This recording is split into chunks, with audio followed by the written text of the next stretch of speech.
Here's a little story about giving advice as it relates to airsoft players. When you have a player that asks you about what's a good M4 to get, that's a loaded question. You can't answer that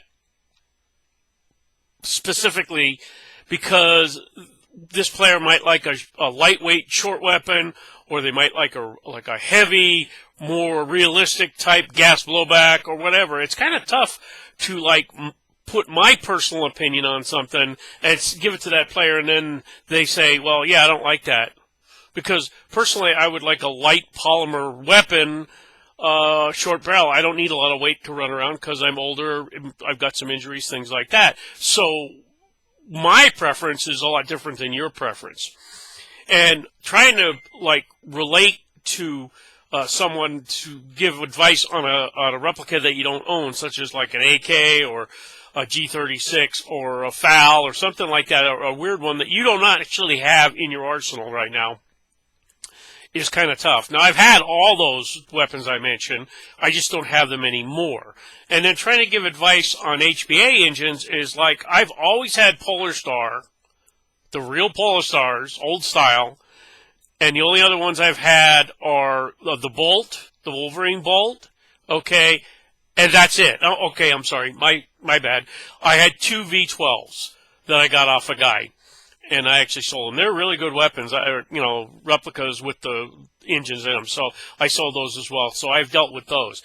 Now, some of the new ones I've never messed with, like the, different F1, F2, the Mancraft, stuff like that. People are asking my advice on that, and I'm like, I can't give you advice on something that I don't have.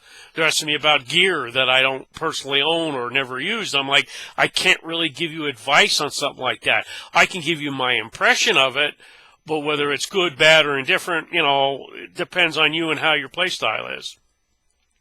So one of the things that I noticed, though, is there are certain things that I am knowledgeable about and I give advice on. And what really pisses me off is when you give advice on something and the person goes out and buys something completely different and then is complaining to you about it.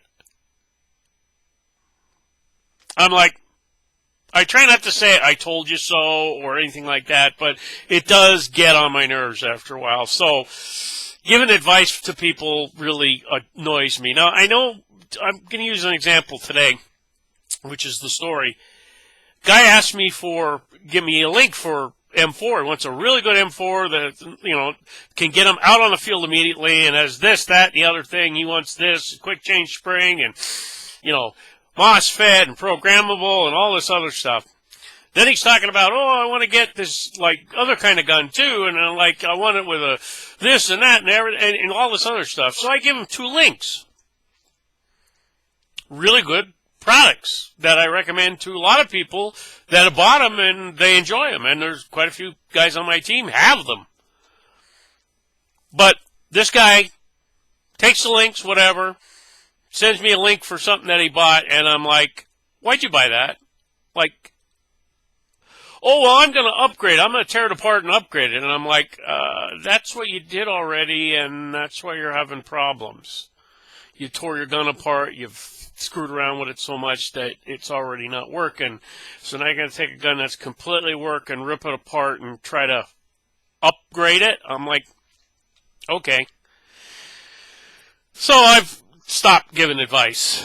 Now a guy asked me about a LiPo charger, and Tenergy makes a fantastic charger. A couple of guys I know have them. I've seen them. They work good. It does the job. So I give this guy the listing for that, and I'm sure he's going to follow it because he's followed my advice before.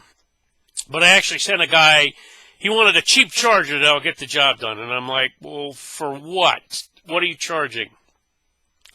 LiPo and NIM batteries. I said, well, you need a multiple charger. You can't just can't buy one that does it all unless you spend like $30 to $60. And he says, you can buy them for $10, $15. And I said, yeah, you can buy a LiPo charger. I said, I don't know. I said, you can probably get one that'll do NIM battery. I said, but it won't do both. He said, oh, no, you just plug the LiPo battery in the NIM charger and it works. And I'm like, no, that's not how that works. And he said, yeah, I do that all the time. And I'm like, okay, which is why you need a charger again and new batteries. So I'm like, I stepped away from it. I said, I'm not giving any more advice to this guy about whatever chargers or whatever he wants. That's the slippery slope you get into. If you start giving advice to people and they don't listen to you, stop giving those people advice. But if you do give advice to somebody and they take your advice and then they complain later that, oh, I don't like this gun and this and that, and I'm like, okay, that's it. I gave the best to my ability. If you don't want to follow it, that's great. But if you do want to follow it, most of the time I'm giving you some decent advice. So that's where I'm at right now, and it's driving me nuts. I hope you guys are having a good day, and it's a little cloudy and raining outside right now, so hopefully it'll get sunny out pretty soon. You have a good one.